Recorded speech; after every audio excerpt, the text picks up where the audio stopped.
Bom dia, gente.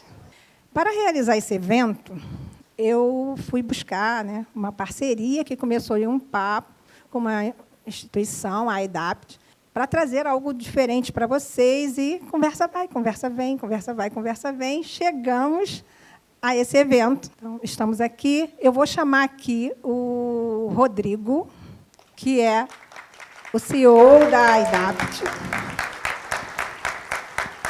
Ele vai falar um pouquinho com vocês sobre o que é esse New Game. Nós vamos ter outros palestrantes, mas eu vou deixar o Rodrigo anunciar isso. Tá?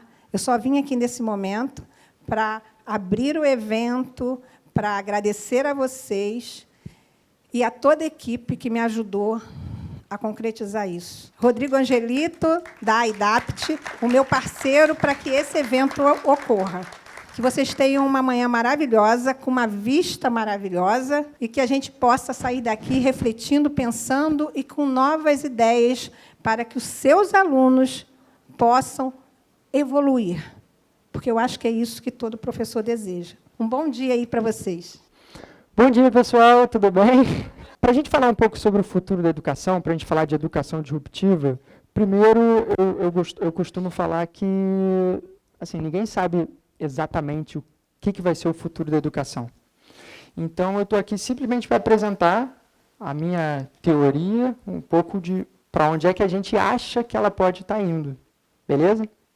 Então, vamos lá. Para a gente falar um pouco sobre essas previsões do futuro, a gente primeiro tem que falar sobre o que está acontecendo agora. E aí, com isso, eu preciso apresentar um conceito que eu aposto que vocês nunca ouviram falar, que é o mundo VUCA. O mundo VUCA é um termo criado no final do século passado, que designa esse mundo volátil, incerto, caótico, complexo e ambíguo, que é esse mundo louco que a gente vive hoje. E para ilustrar esse mundo, eu trouxe alguns exemplos. E a gente vai começar falando da volatilidade, que o que é a volatilidade? É a velocidade de transformações e de inovações que estão surgindo. E aí a gente traz uma pesquisa muito interessante, que é uma pesquisa que mostra quanto tempo alguns produtos ou tecnologias levaram para atingir 50 milhões de usuários. E a gente vai começar falando do avião. Quem aqui tem medo de avião? O avião demorou 64 anos para atingir 50 milhões de usuários. Ele é o primeiro da nossa lista. E a gente, seguindo, avançando nessa lista, a gente vai falar sobre a eletricidade, que demorou 46 anos. A gente fala sobre a televisão, que demorou 22, o computador 14, a internet 7. Repara como as tecnologias vão avançando e fica cada vez mais rápido essa mudança, esse tempo para alguma coisa se espalhar pelo mundo inteiro. E agora a gente já começa a entrar na era dos aplicativos, né? E a gente tem que falar do Facebook. O Facebook atingiu 50 milhões de usuários em só 3 anos. É incrível isso, né? Mas ele ainda não está no topo da nossa lista. Porque tem um aplicativo aqui que, de repente, vocês não ouviram falar, mas é o WeChat. Alguém aqui conhece o WeChat? Já ouviu falar do WeChat? O que é o WeChat? Pelo nome, pela corzinha, já dá para entender que é uma cópia chinesa de alguma coisa, né? O WeChat é o WhatsApp da China. E eles conseguiram atingir essa marca em só 1 ano. Mas eu acho que é muito mais fácil você botar 50 milhões de pessoas usando um aplicativo, quando no lugar que esse aplicativo funciona, basicamente, ou você conversa por esse aplicativo, ou você não conversa, porque a China é complicada, vocês sabem. Então, e isso para mim é muito emblemático, assim, como as coisas vão avançando cada vez mais rápido, e o pior de tudo é o que o WeChat não é o primeiro da nossa lista. E eu pergunto para vocês, alguém tem um chute, alguém tem uma ideia? César, cadê o César? O César sabe, que a gente falou sobre isso outro dia. Então, César, não fala não. Cadê o César, meu Deus? Alguém tem alguma ideia de qual tecnologia conseguiu atingir 50 milhões de usuários em menos de 1 ano? Alguém quer dar um chute? Instagram. Flappy Bird, boa. O pessoal viciou no Flappy Bird. Mas nenhum desses. É o seguinte. Gente, uma salva de palmas para a Lúcia que matou a charada. É óbvio que era um jogo. A gente está vivendo uma geração dos jogos. O jogo Pokémon GO, que é um jogo de realidade aumentada, bateu esse recorde em 19 dias, gente. E o que é mais assustador disso é, sabe o quê? É que a próxima tecnologia desse mundo volátil já está sendo desenvolvida. E em quantos dias, ou de repente em quantas horas, ela vai se espalhar pelo mundo? É bem provável que a tecnologia que for tirar o Pokémon GO do topo da lista, vocês vão dormir num dia, o mundo vai ser de uma forma. E vocês vão acordar, ele vai ser de outra. Isso não é incrível? Então agora a gente vai falar da segunda letrinha, o uncertain, que a gente traduz para incerto, que é o quê? A incerteza é a dificuldade de você fazer previsões, né? Então, quando a gente fala de incerteza, eu gosto de trazer um exemplo que é o seguinte. Se você abrisse o jornal em 97 para ver as 5 maiores empresas do mundo, vocês iam ver essa lista daqui. Repara que são 5 empresas de áreas completamente diferentes, mas todas têm uma coisa em comum. Todas são eram empresas com faturamento bilionário, com milhares de funcionários, super consolidadas no mundo. E em menos de uma geração, em menos de 25 anos depois, se a gente for olhar em 2019 as 5 maiores empresas do mundo, sabe o que a gente vai encontrar? Essa lista daqui. E é o seguinte, repara como a única sobrevivente foi a Microsoft, que é a empresa de tecnologia, e todas as outras também são de tecnologia e acabaram com aquela galera que era enorme há 20 anos atrás. E o que isso mostra para a gente? Mostra que a gente não consegue ter certeza de nada. Aliás, uma que estava lá na lista, a Exxon, nem existe mais. Então, a gente está aqui falando dessas 5, mas daqui a 20 anos a gente pode estar olhando a lista e eu vou falar para vocês assim, gente, vocês lembram da Apple, da Amazon? Então, não tem mais ninguém, mas a Microsoft vai estar lá. Então, beleza. Próxima parte a gente vai falar de complexo. O que é complexidade para mim está ligado a esse emaranhado, está tudo meio que conectado, e isso faz com que tudo seja um pouco mais complexo, um pouco mais difícil de você medir, de você entender. E eu trago dados de informação, ou mais precisamente, a gente fala um pouco aqui sobre a internet em si. E aí são 3 dados muito interessantes. Primeiro, a gente bateu em 2019 2 bilhões de sites. Gente, é muito site, é muita informação, é muito dado que a gente recebe, que é criado, e aí a gente junta essa informação com outra, que é, a gente está chegando muito perto de bater 4 bilhões de usuários conectados. Vocês sabem o que isso significa? Significa que tem muita gente no mundo que não tem acesso à água potável, que não tem acesso a saneamento básico, mas tem acesso à internet. Olha a complexidade das interações a partir disso. E sabe o que é muito legal? É que 48% desse tráfego vem de humanos. E o resto? O resto vem de bots ou robôs. Ou seja, o nosso mundo complexo é o seguinte, a gente tem todo um mundo virtual que nós criamos e a gente tem robôs que nós criamos que já usam mais esse mundo do que a gente. Vocês estão sentindo como é que o negócio está bem doido? E a gente fecha falando do ambíguo. O que é o ambíguo? É a incapacidade da gente conseguir ter respostas precisas para as coisas. E eu trago um exemplo polêmico aqui, que é esse aqui.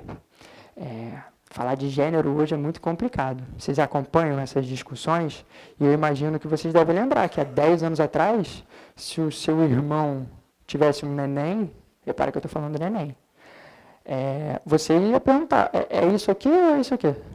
É um ou outro. Hoje não é mais assim, não. Hoje você tem múltiplas opções, as pessoas se identificam com coisas cada vez mais distantes uma das outras, e eu trago um exemplo prático de como é que isso se traduz na nossa sociedade, que é na maior rede social do mundo. O Facebook tem algumas opções de definição de gênero. Vocês conseguem chutar quantas? Se você abrir uma conta do Facebook agora, assim, aí ele vai te perguntar assim, você é o quê? Aí antes você botava assim, homem ou mulher, né? Era isso. Vocês conseguem estar quantas tem? Tipo, 5, 10, 20, 60... Não, tá, 64 chutou o balde. Alguém mais? Da última vez que eu vi eram 71 opções. 71 opções. E isso mostra como a gente não tem mais como falar com precisão sobre muita coisa, nem mesmo sobre a gente. Enfim, eu trago esses exemplos para contextualizar o que é esse mundo VUCA, o que é esse mundo volátil, incerto, caótico e ambíguo e complexo. Eu sempre confundo. Mas é o seguinte, beleza, Rodrigo, e agora quando é que você vai começar a falar de educação? Né? Que a gente veio aqui para escutar de educação, não de avião e de Pokémon GO. Quando a gente traz para a educação, nesse cenário, o que a gente tem? A gente tem alunos do século XXI e a gente ainda usa métodos do século XX. Vocês concordam? Faz sentido isso para mim? Então, vamos lá. A questão é o seguinte. Gente, é óbvio que isso não funciona.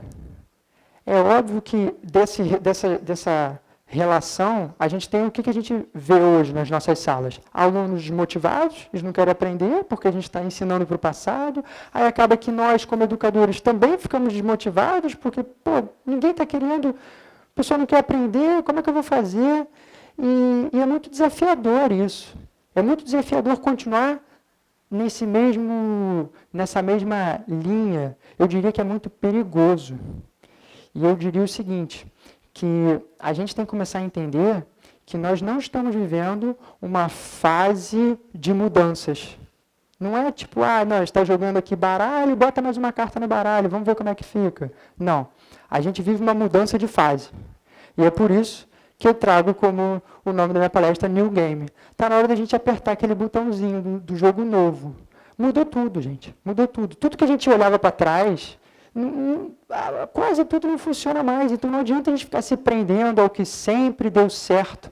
Porque a gente está vivendo um jogo com outros jogadores, com outras estratégias, com outras regras.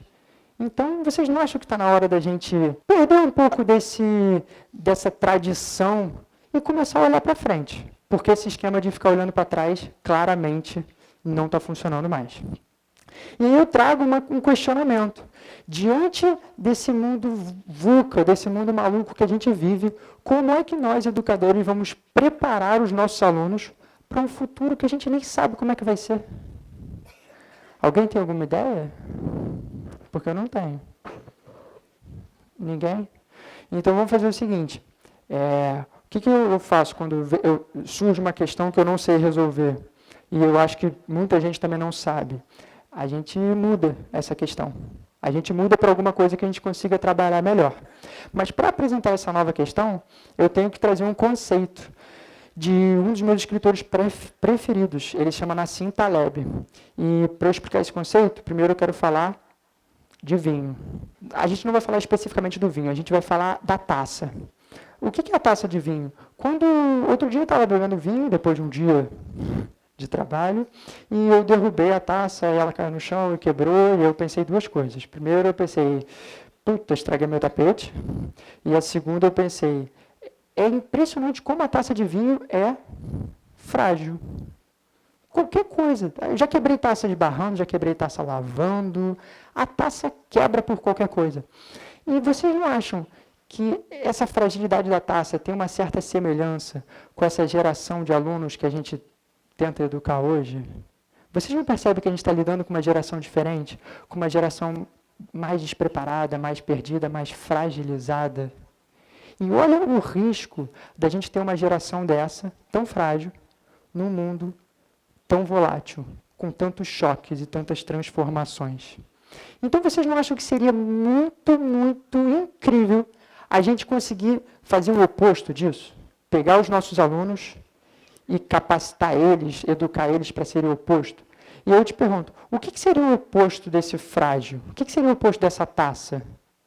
Seria um copo de ferro? Alguma coisa assim que você derruba, ele cai, ele não quebra, né? Ele é resistente. Seria isso? Não seria, porque se a gente pegar a definição de frágil como frágil é algo que, diante de uma adversidade, diante de um choque, ele se enfraquece, ele quebra. O oposto do frágil seria algo que, diante de uma adversidade ou de um choque, ele se fortalece. Seria incrível a gente conseguir criar os nossos alunos assim. Mas a gente não tem nenhuma palavra para definir isso, ou pelo menos não tinha. E esse escritor, que eu sou fã dele, ele trouxe essa palavra. Genial. Foi uma sacada genial. Ele criou uma palavra inesperada, que é o antifrágil. O que é o antifrágil? É exatamente isso. É algo que, diante de um choque, cresce, fica maior, fica mais forte. Vocês conseguem pensar em alguma coisa? É meio contraintuitivo isso, né? Mas vocês conseguem pensar em alguma coisa que seja antifrágil? Eu vou dar um exemplo de alguma coisa antifrágil que todo mundo tem. Na verdade, está na cadeira de vocês. Não é embaixo da cadeira, não. O músculo. Os nossos músculos são antifrágeis. Por quê? Porque toda vez que você corre, faz um esporte, se exercita, o que você está fazendo lá dentro? Você está danificando ele. E como é que o músculo responde a isso? Ele se fortalece, ele cresce. Está vendo como esse conceito de antifrágil não é algo impossível de ser criado? Então, vamos tentar trazer esse conceito para os nossos alunos e vamos atualizar a nossa pergunta. Essa a gente consegue responder. Como nós criamos uma geração antifrágil? E assim, eu vou falar para vocês, a gente vai ter que ter algumas mudanças. E a primeira delas é entender que a gente não pode continuar criando jovens para serem isso aqui. Se a gente olha para a educação hoje, a gente ainda foca muito naquela questão de armazenar dados, de processar dados. E o problema disso, isso por muito tempo foi uma habilidade muito valiosa. Só que o problema é que nesse novo jogo que a gente está jogando, o que a gente tem? A gente tem um computador no bolso que faz isso melhor do que todo mundo aqui junto. Então, vocês não acham que está na hora da gente tentar mudar essa estratégia? Eu tenho uma história muito boa que eu queria compartilhar com vocês, que foi quando eu entendi que não tinha como desconectar a educação da tecnologia do celular. Há um tempo atrás eu namorava uma menina e a gente de vez em quando cuidava do primo dela. Aí eu era um garotinho de, 9 anos, o João. E aí a mãe dele sempre falava assim, Rodrigo, você toma conta do João, se o João começar a infernizar aí, você pode disciplinar ele e faz o seguinte, tira o celular. Aí estava lá com a minha namorada na sala, a gente vendo filme, e o João, que nem qualquer criança de 9 anos, incorporando o capeta, rodando na sala. E aí ele foi e quebrou um vaso. O vaso era frágil. Pá. E aí eu falei assim, João, é o seguinte, eu já te avisei várias vezes para você parar. Cara, agora eu vou ter que pegar seu celular, me dá seu celular aqui. Eu peguei o celular dele.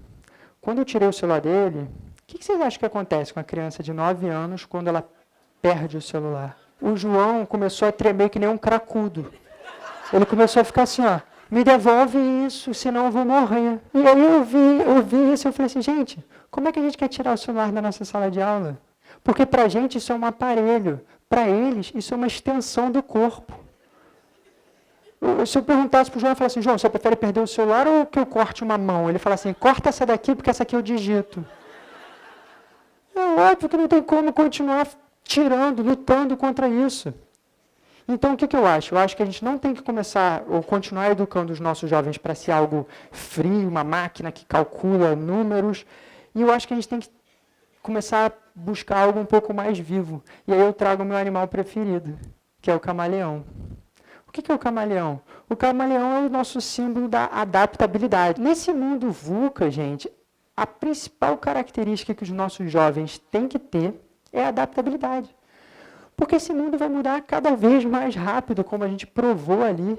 Então é óbvio que se eles forem antifrágeis e conseguirem se adaptar a essas mudanças, eles vão ter sucesso, eles vão ter felicidade. E aí você fala assim, beleza, mas como é que eu faço isso? E eu te digo que no mundo onde a gente tem a maior parte das respostas, quase todas as respostas, no bolso, no nosso computador de bolso, a gente tem que começar a olhar para as perguntas. Perguntas como essas. Como descobrir quem eu realmente sou? Como os recursos do mundo funcionam? Como resolver problemas com criatividade? Como salvar a Terra? E por último, e eu acho que essa é a pergunta mais importante, que a gente trouxe outros palestrantes para esse evento que vão abordar esse tema com a visão deles. A gente vai ter uma conversa muito rica aqui. Eu estou muito animado. Mas a pergunta é a seguinte: como viver uma vida saudável e feliz? E eu digo para vocês, eu gosto de fechar esse papo com uma reflexão. Se nós, educadores, não estamos preparando os nossos alunos para essas perguntas, a gente está fazendo o quê? Muito obrigado.